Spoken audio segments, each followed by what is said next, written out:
Did you ever ponder the value of the company you work for, the civil service you consult, or the association you make donations to? Not in the financial sense, no. The question is, are those organizations valuable for society at large? And hereby valuable for you? To answer those questions, the University of St. Gallen developed a unique approach of public value. Its novelty is to embed management concepts like shareholder value, customer value, sustainability, corporate social responsibility, shared value, and stakeholder value within society as a whole. The concept of public value has its foundations in the idea that we humans are social animals. We are virtually interacting with each other all the time, together, within a group, and in large organizations.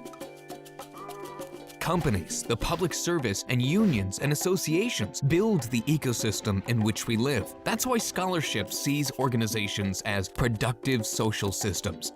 However, companies and organizations aren't just places where social interaction happens. They produce goods and services. They create jobs, pay taxes and social contributions, carry out legally fixed performance mandates, and unions and associations perform important tasks for our civil society. Thereby, organizations deeply impact our living environments, push or hold back progress, and coin our attitudes towards society, not least also through advertising. They constitute, as sociologists like to say, a reproduction mechanism of society with all its values, rules, and norms. Simply put, organizations make society and thus generate public value. But what exactly is public value?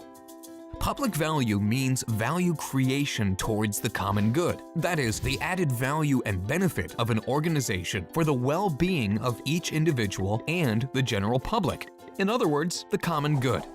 It represents the values and norms which shape our way of living together and which everybody benefits from. Effects that go beyond mere economic transactions and that affect our living conditions are understood as negative or positive externalities by economists. Accordingly, organizations may destroy or create common good. This, however, depends on one's perspective. That's why the concept of common good or public value is unique.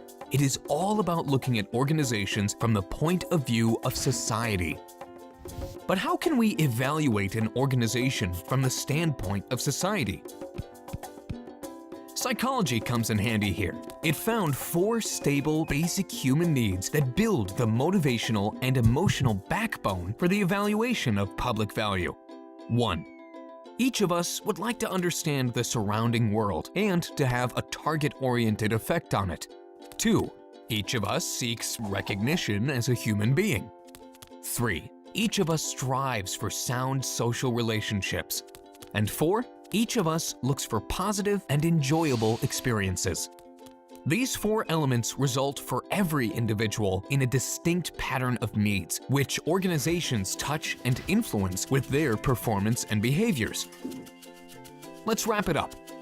The concept of public value does not understand the value creation that an organization seeks to generate as a mere material thing, but as a motivational and emotional one that is anchored in our awareness.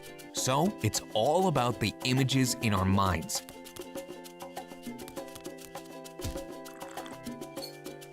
But is this interesting for managers and politicians? Yes. Various organizations think about their contribution to the common good through their core businesses or performance mandate. Fresenius Medical Care, for example, wanted to know the social appraisal of their dialysis clinics.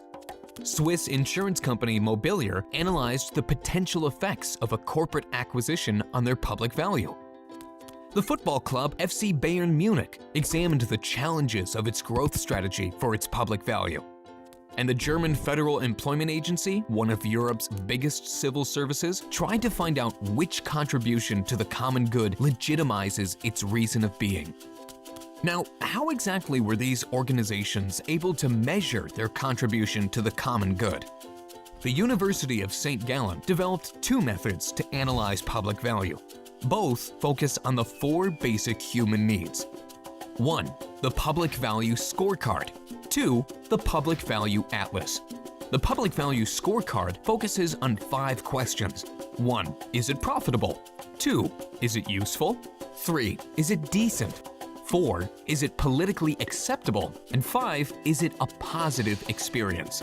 Keeping these 5 questions in mind when making management decisions allows us to think beyond the profitability of the company and take into account the 4 basic human needs. Not everything always fits neatly, however. A management's initiative, for example, could be profitable and useful, but at the same time neither decent nor politically acceptable. It also may be legal, but not legitimate yet. The second method is termed the Public Value Atlas. In this case, the general public is directly asked what public value an organization creates. Similar to customer surveys, it is possible to gather management information at the heartbeat of society.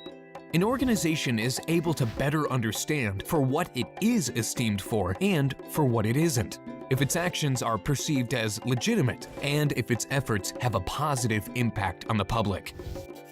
This is all about advertising and political marketing, you say. At the core of the Public Value Atlas lays the assumption that sooner or later, empty promises won't hold. Public value is what the public values. Put simply, public value is a matter of attitude, and the attitude of all of us determines how valuable the activity of an organization is. The public value approach tells us that an organization always acts meaningfully whenever it gets appreciated by the public, and thus whenever it contributes to a functioning society. It helps to scrutinize management decisions against their compatibility with the common good. It fosters a new understanding of value creation that combines hard and soft factors, and it makes it possible to evaluate the performance of an organization in a new way. Public value matters for all of us: management, society, and you.